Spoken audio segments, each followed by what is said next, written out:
Good morning, good morning, good morning, and welcome to another episode of On the Couch with Creatives. I say good morning because I'm here in the UK, but good afternoon or good evening if you're anywhere else in the world. I'm Melanie Perry. And I'm Julie Hyde-Mew. And this is On the Couch with Creatives. Fans and followers of our show will know by now that we're part of the Creatives Group, the private network for creative professionals everywhere. Together, we help you create at your best, connect you with like-minded individuals, and therefore help you to grow your creative business.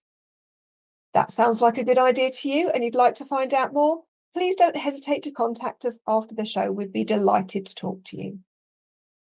But this is On the Couch and we've got a rather special one for you today. So Julie, who is on the couch today?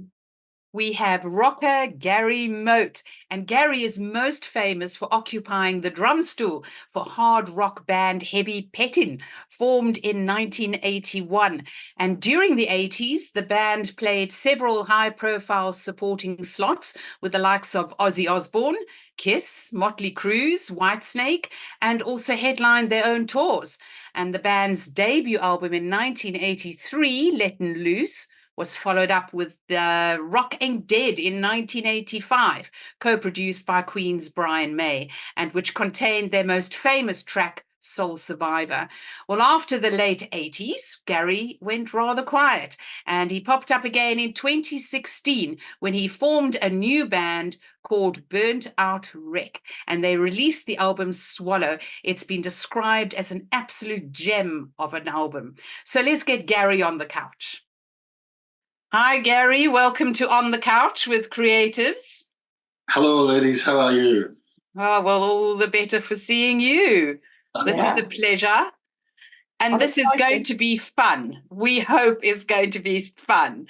So let's start right from the beginning, Gary. You hail from Glasgow in Scotland. You still live there. I mean, how did you get into the whole rock scene?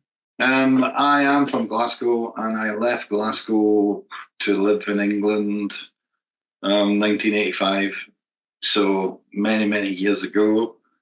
And it all happened for me at an early age, becoming interested in playing drums in the 60s, late 60s, maybe early 70s.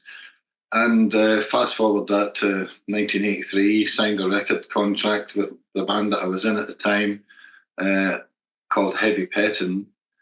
And we ended up moving down to London and going back and forth between London and Glasgow, and for many years in the 80s. So that was how we get into the public eye, as it were.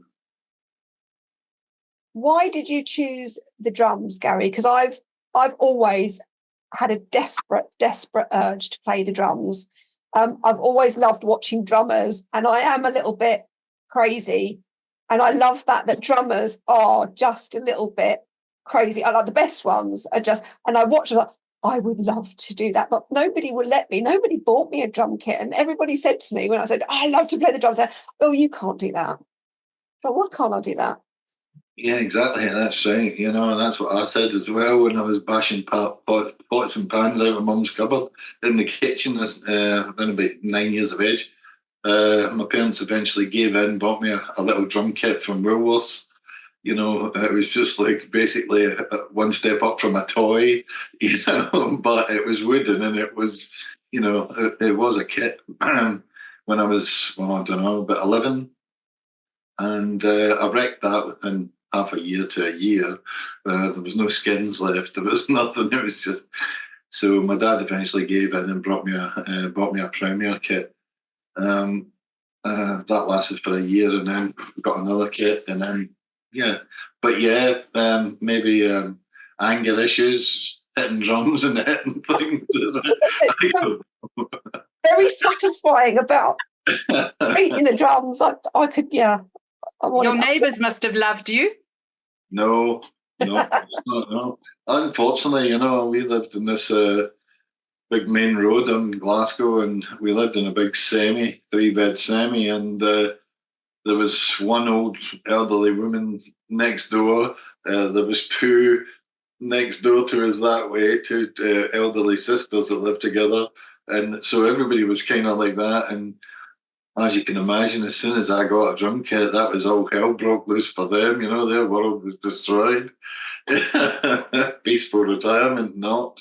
But yeah. How did you get into the whole professional scene, becoming a drummer, actually doing gigs?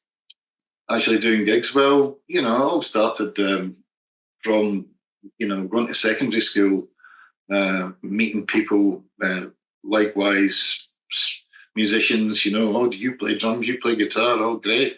Let's form a band. So we sort of done that from right back then.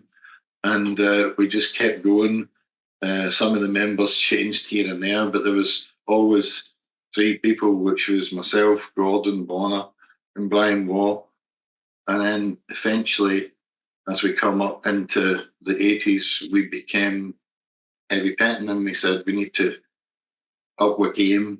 We became a 5-piece instead of a 3 or a 4-piece, and started writing slightly heavier material, and actually pushed for it, you know. I mean, we played gigs, plenty of gigs in clubs and pubs, and all the way up through that period, in my teens, mid-teens to late teens. But then after that, then we went for it, and we were very lucky to get signed. So, yeah, that's how that worked.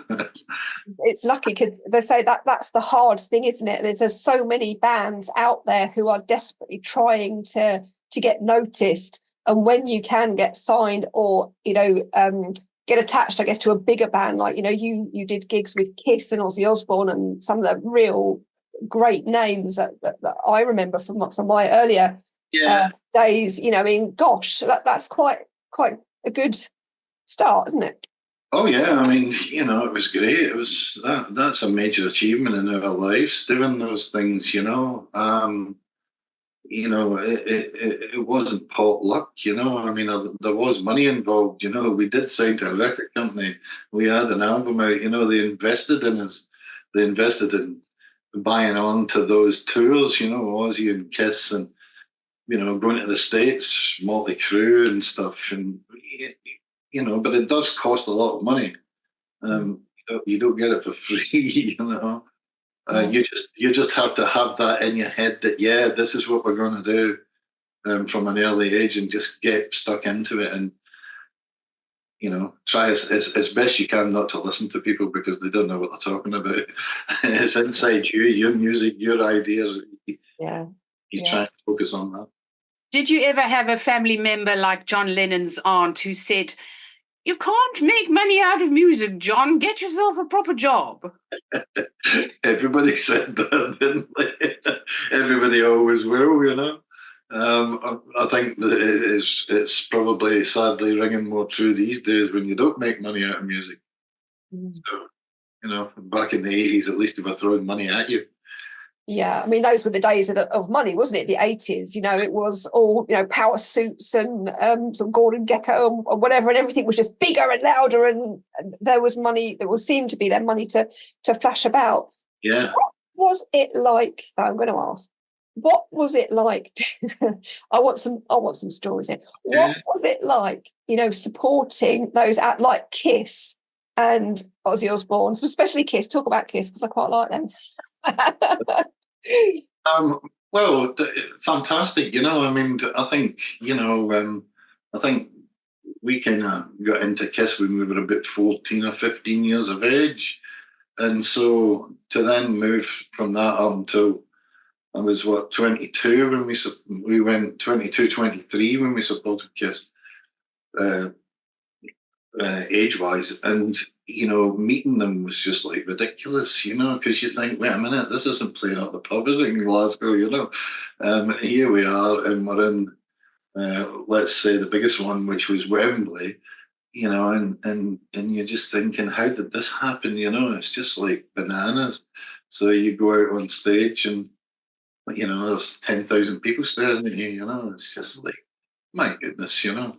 But yeah, they were just great. It was great, you know, and that was the biggest shows you get back in the 80s, you know, bands of that stature, you know. So Yeah. What did it feel like? I mean, when you went out on the stage supporting a huge band for the first time, and you say you stepped out onto that platform and there were like thousands of screaming fans, what did that feel like the first time you did it? Can you remember? Yeah, you just wonder what's going on. I wouldn't say that everybody was there screaming for us because we were the support band, obviously, waiting for us to do the screaming.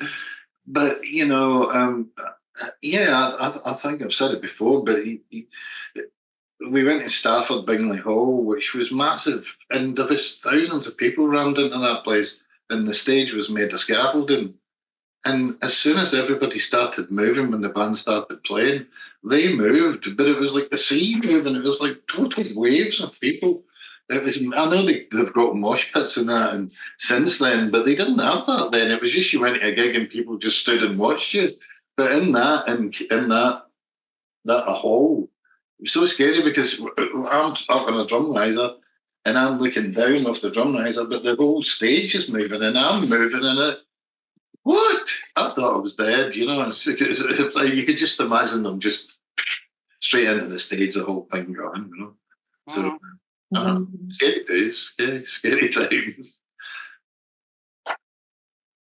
And what did it feel like the first time when you got on stage and the cheering was for you when you played your own gigs? Oh, it's great. It's great. You just, it's all about hoping that people do like your music, I suppose at the end of the day, personally, I just write songs for myself, and if somebody else likes it, then thank goodness that's good, but, I've been in quite a few arguments about that down through the years. People saying, but you need to write for the people. I say, how do I know what the people want? I write my songs for me. I like what I like, But yeah, amazing. It's just great to play a big gig and people are singing along with you, and it just makes you feel really good, Nervous, but really good in case you forget the lyrics. Well, at least people are singing your lyrics along. That sounds good. At least there's not deathly silence and crickets. That would be just awful. Definitely. Yeah. And since the late 80s, that sort of era sort of fizzled out, really. What have you been doing since the 80s? Since the 80s, just moved on, me and my wife, Claire, we had 4 children. So, that kind of life took over, the home life, and,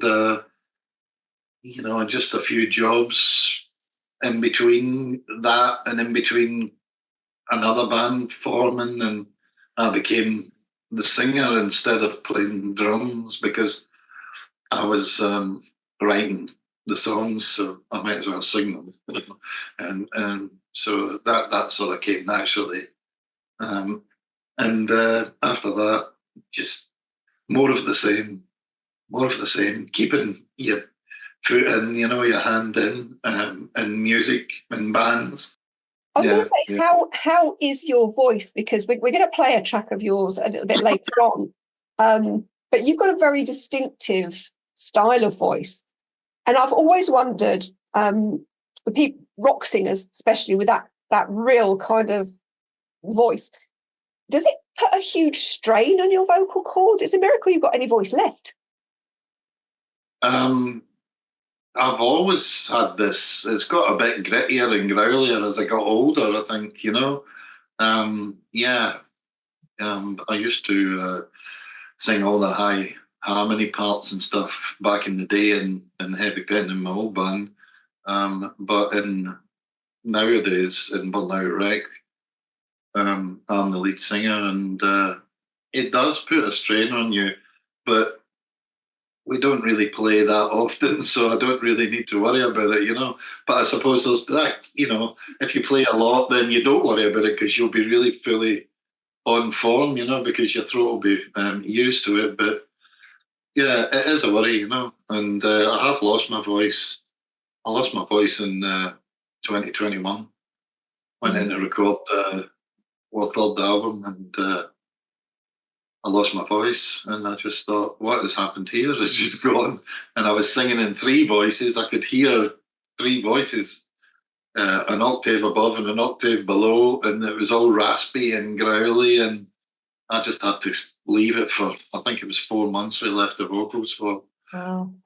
I done all the backing vocals for I think that was what probably done it. I sang all the backing vocals, all the harmony parts for 11, 12 songs, and done it in, I don't know, a couple of days or something daft, and just in, so that probably was the wrong thing to do. Yes. Well, when you formed Burnt Out Wreck, and you stopped playing the drums and you became the front man, the vocalist, do you miss not playing the drums, or do you miss playing the drums? No, I don't miss playing drums. No. I can still play drums, but I don't.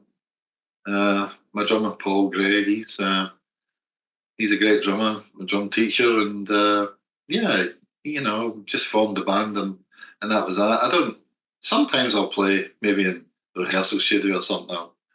I'll say, no, let's hear this. How does this go? Does it go this way? Does it go, but mostly he does what he wants to do on parts. So, yeah. Well, let's hear a track from your album Swallow.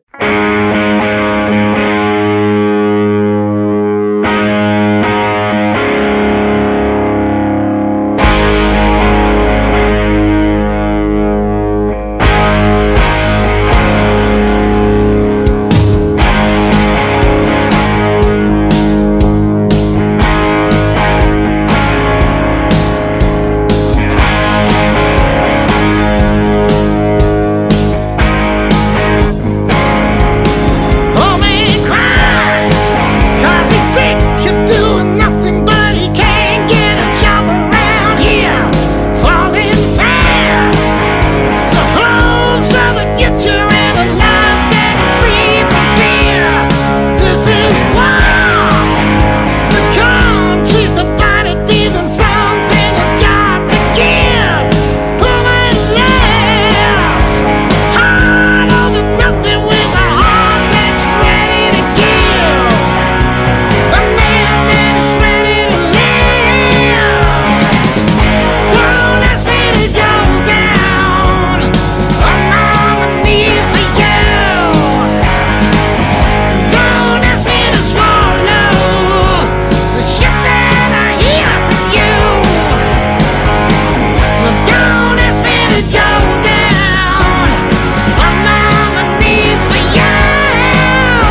So those were the not so dulcet tones of Gary Moat, but fabulous nonetheless. I'm getting my rock vibe on now. I'm feeling my rock vibe. I'm feeling my rock chick vibe coming on. How about you, Julie? A rock chick. Oh, wonderful. Yeah. Oh, wonderful. Did you have a lot of groupies back in the day? Back in the day, I don't think I'm allowed to say that in case my wife is watching this. Yeah, of course there was. I mean, it was the 80s. Everybody was absolutely bananas, bonkers. Like I mentioned earlier, we went to America with Motley Crue, so we were on a tour.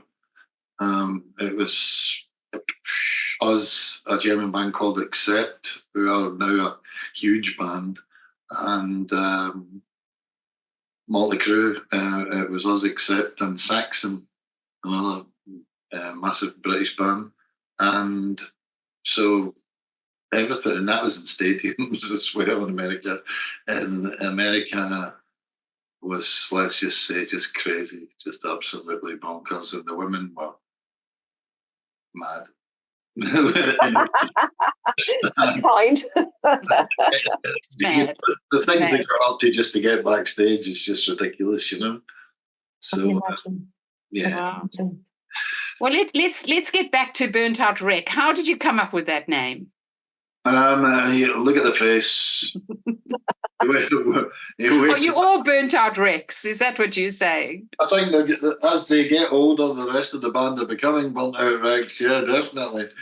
I just looked in the mirror one day, back in 2016, 15, 16, and I just thought to myself, oh boy, look at the state here, you just too much to drink. What are you doing? What are you doing? What a wreck, And then, the band prior to that had been called Mother's Ruin, so there was far too many Mother's Ruins in the world, and obviously everything to do with gin. And I just thought it'd be good to just go and record songs and have a fresh name. And when I googled Burnt Out Wreck, nothing came back, so I said, right, good. I'm just going to go with that because it makes a good logo, as it were. So that was it done. Dead. Well, forming the band and then coming out with the album Swallow seemed to take the music industry by surprise. Was it a surprise? Not to me, because I'd always been writing these songs like that, and I think the surprise was for most people hearing it was just that, oh my God, that's the drummer from that band, back in the day, and I didn't know he could sing like that, and you just think, well, my name's there for writing songs, so tick that box, tick, right? Don't you read the sleeve then? And then the next thing is, you come to see us live, and who's singing all the high parts? Oh, it's him, right? Tick. It's just whatever. Whatever.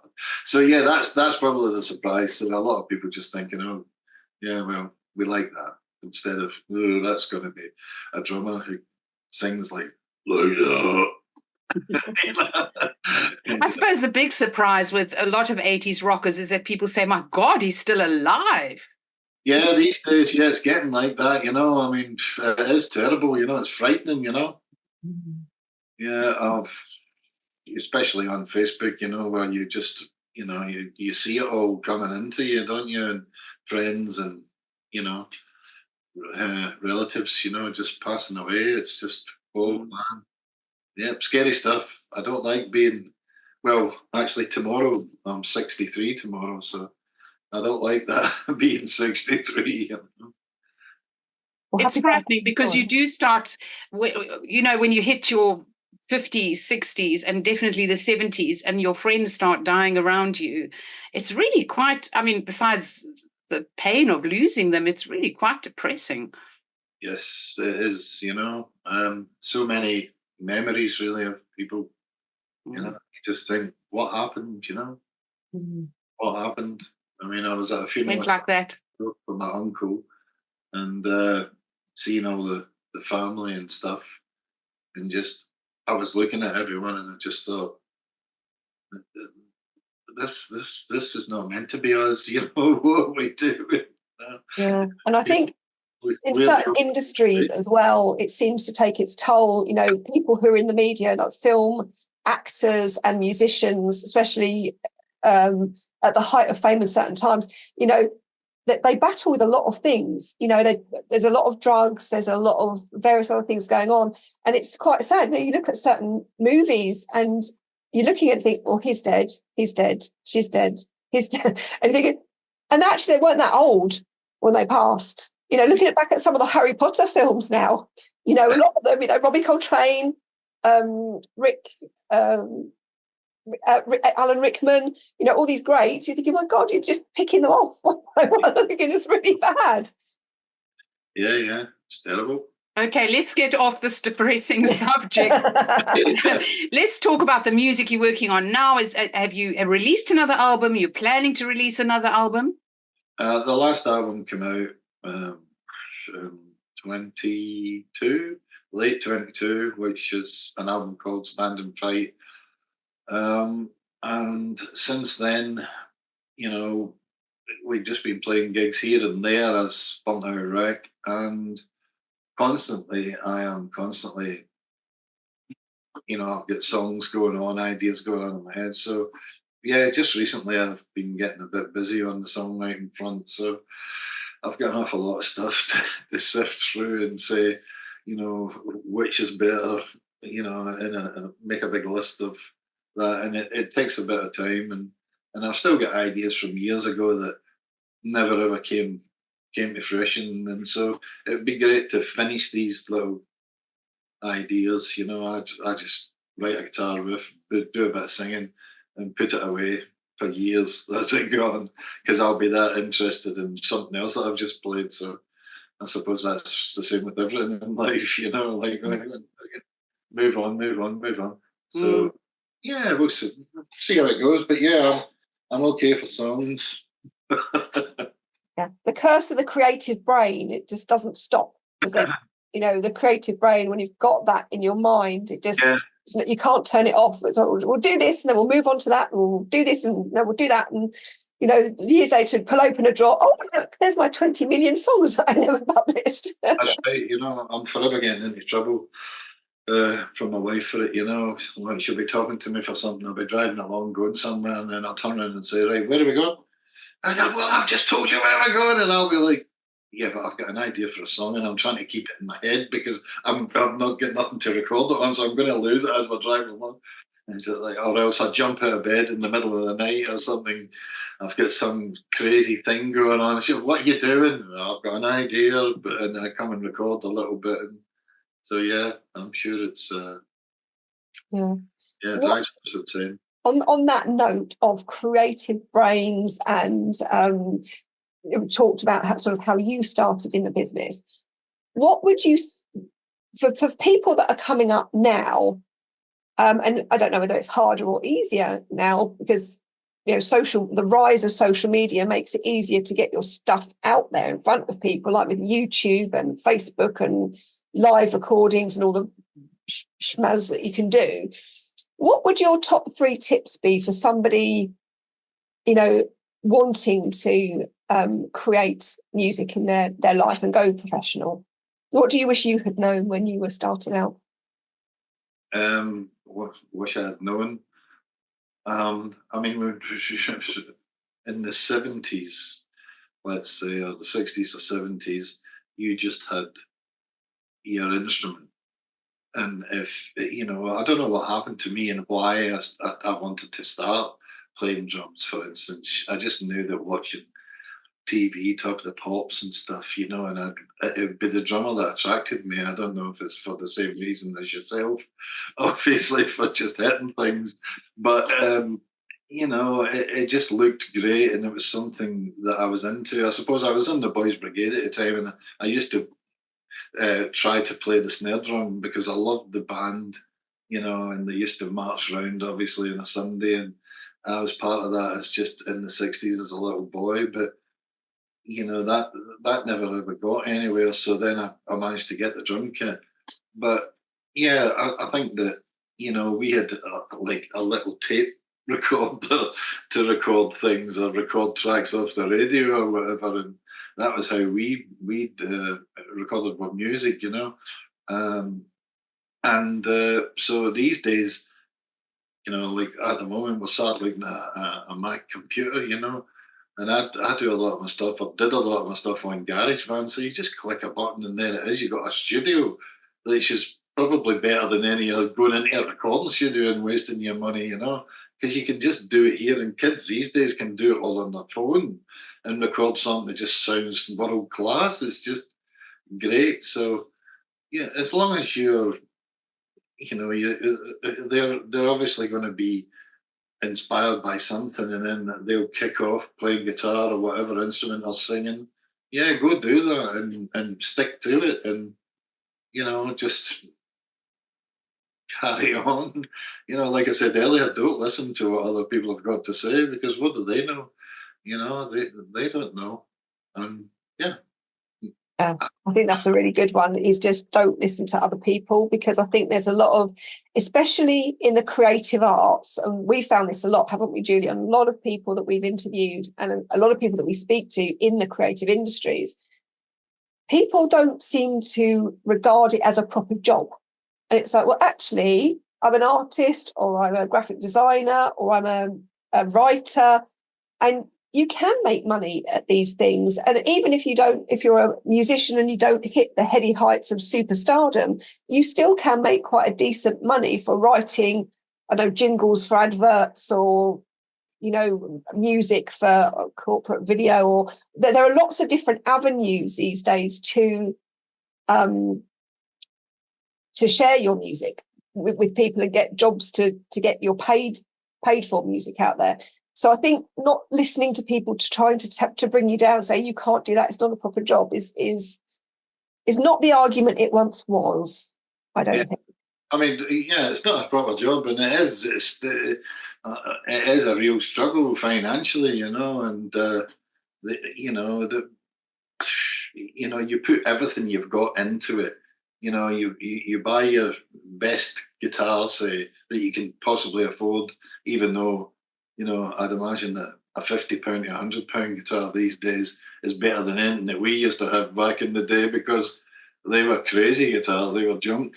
And so you can get that cheap, and then, you know, but actually trying to make the money and get the money in, everybody takes the money from the artist, from the band, you know, and that's the hard part, especially these days, especially with the internet. Unfortunately, everybody can just go click and listen to you and don't pay for it, you know. I mean, that's one of my gripes. That's every musician's gripe, you know.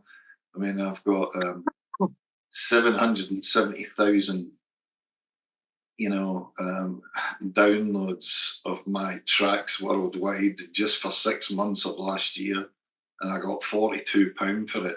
So if that's going to keep you alive, then you're on cloud cuckoo land, okay? So, you know. Yeah. We've had that with another one of our music producers who's a creatives member, who's got a lot of his music. He does electronic music, and he has got tracks on Spotify. And he said, you know, I've had over a million downloads, and I've made about 53p or something ridiculous. And it's like, for God's sake. Yeah, I mean, it's great that it's out there, and it's great that people are listening to it. But, you know, at the end of the day, what are we doing? It's not an incentive to write new material, is it? You know, you've got to eat, haven't you?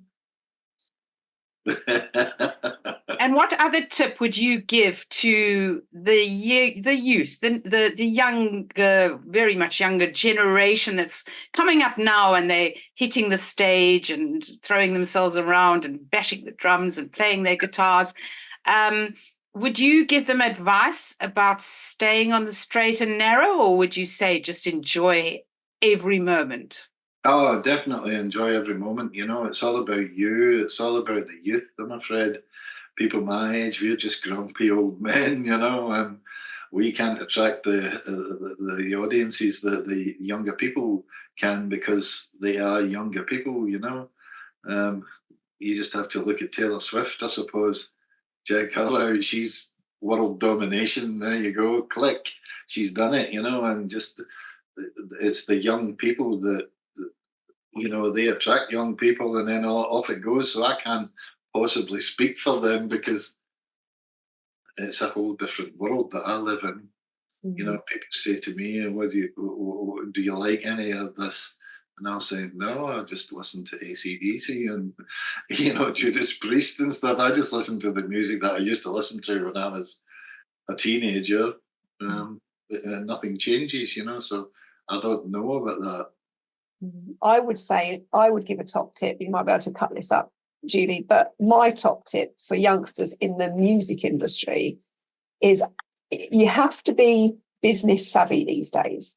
And like Taylor Swift, she's great, love her, but she's got a really good business manager. She's got a really good marketer. She's got people pushing her in all the right places. And if you can, again, it's a money thing, but if you can team up with somebody in your university who is doing a marketing degree or a business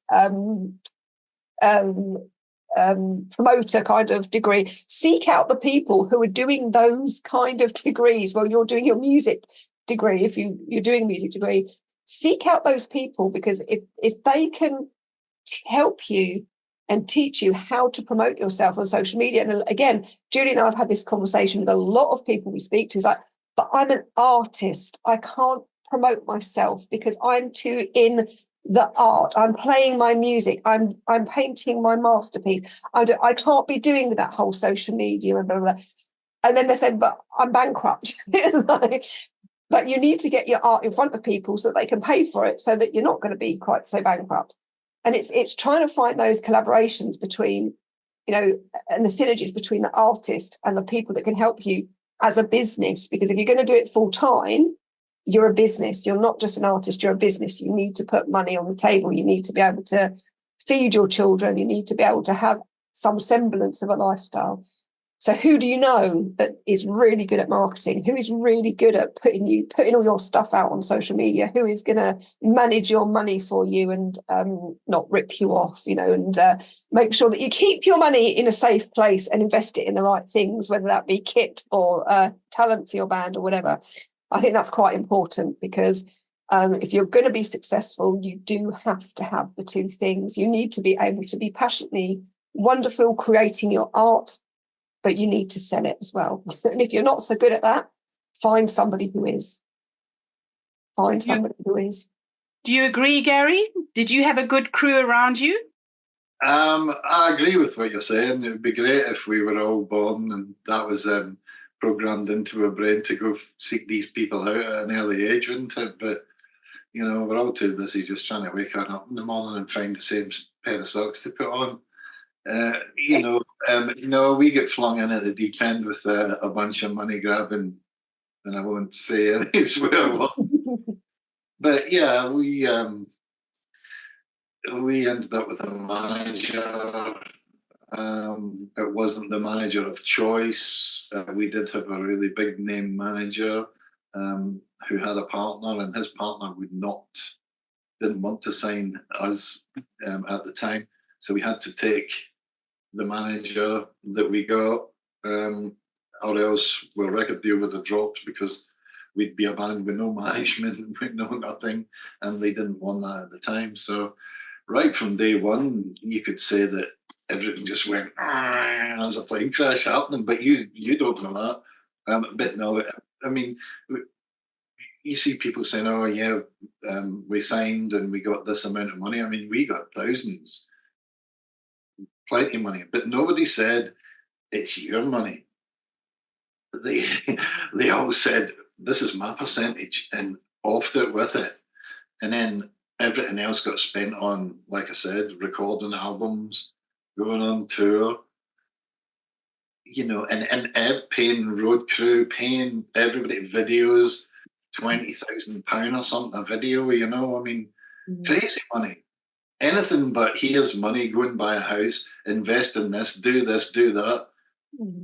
You don't get teams of people telling you that, Well, certainly we didn't, but I know many musicians from the 80s who signed for the same sort of money, same sort of deals that we did, and ended up with absolutely nothing. And I'm still in debt to this day, by the way. It's just not something that goes away, it's just there. Yeah, there's a lot of people, especially around the 80s, that say that 80s businessmen remind me a bit of like shark. Yes, the Wolf of Wall Street, but they're very sharky, very wolfy, and very good at taking advantage of artists. They knew what they knew in the business end, but a lot of artists, like you said, you don't know what's right, you don't know what's fair, you don't know what you should be asking for, and making sure that you're fairly compensated. I think people are getting a bit more savvy about that in sort of universities, and from what I can see, Julie and I are in television and film, and filmmakers are beginning to be taught in their courses now about budgets, about money, and where they should be spending it, and what the things they need to be thinking about. And I think that's a really, really good thing, because artists, we are involved with making art. I love making beautiful films. I love making images come alive, and I'm like you, when people talk to me, it's like another language. I have images swirling in my head a lot, that would make a great movie, or and you can see it almost playing out in your head. But you need to be able to, if you're going to put that out there and try and make any money of it, there's a lot of things you need to know, and think people and industries you need to be aware of as well, producers and stuff, and make sure that you're not being taken on by anybody who's saying, right, that's a really good idea, I know how to monetize that, but I'll give you 5%. It's like, won't. So what advice would you give to the rockers of today regarding finance? What would you say, looking back on your days and the things you did right or wrong?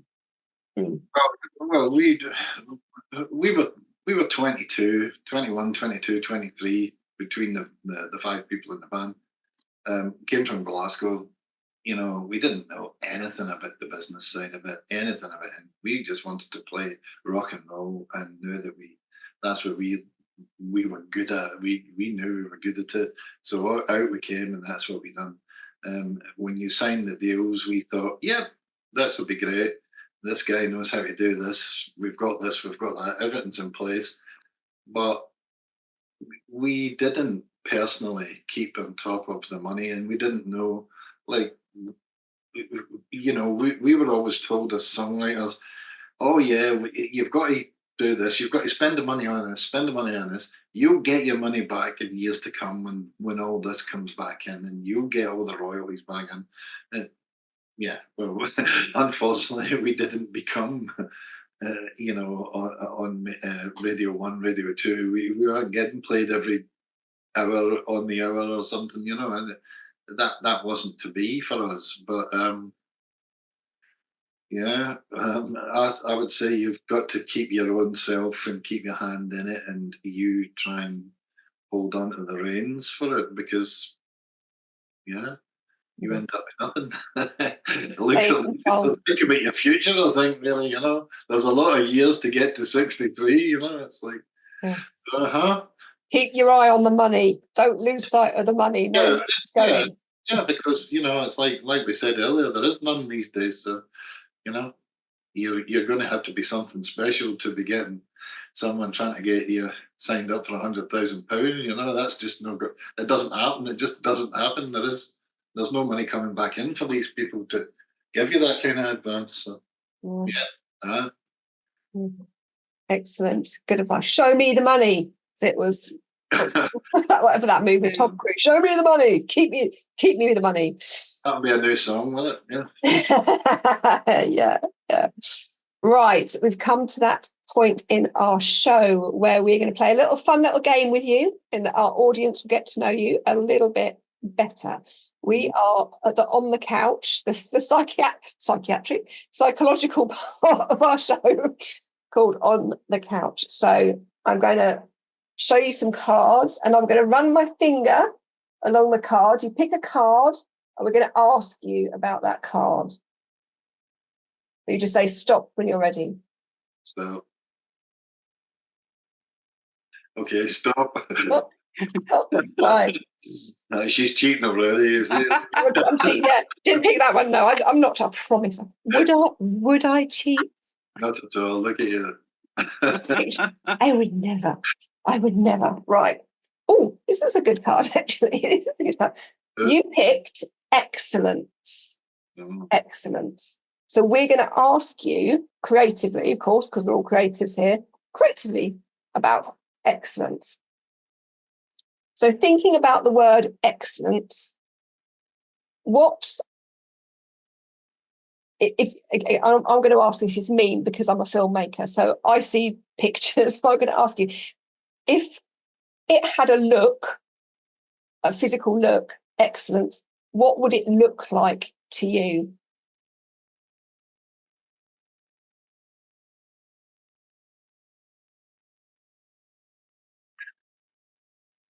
There's no right or wrong answer. Just tell us what's in your head. Love. Oh, that's nice. I like that. I'm going to ask you an easier question now because you're a musician. If excellence had a sound, what would it sound like?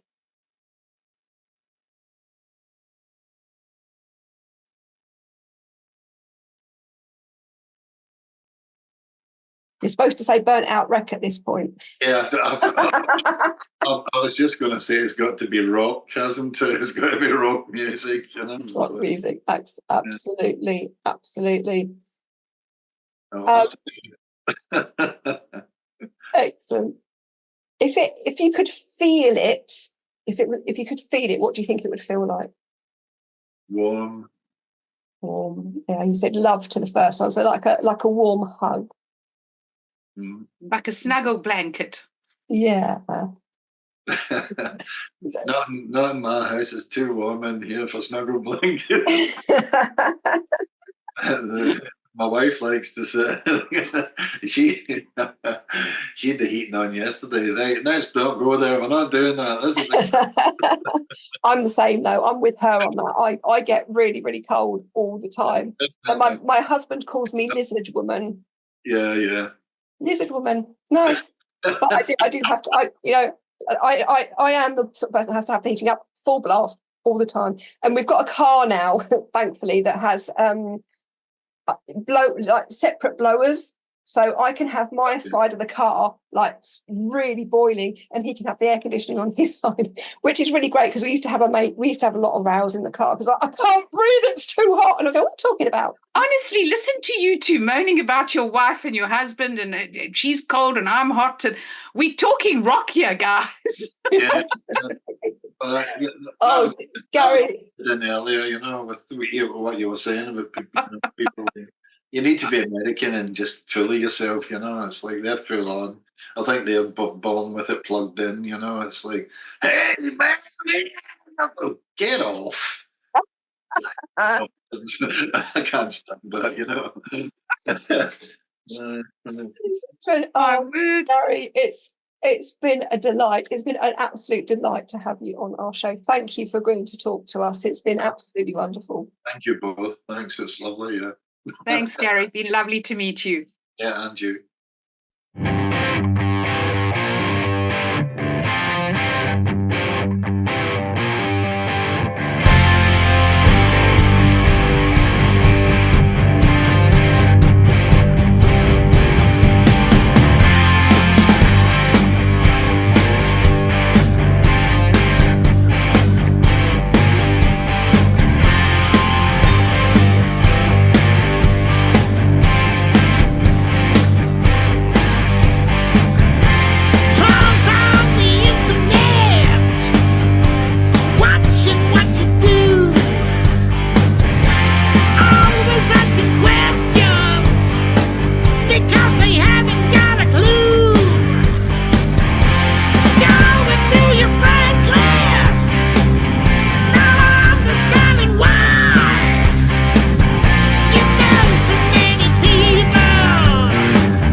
on the internet. Stand and fight. Hiding in the shadows. Stand and fight. I can see you.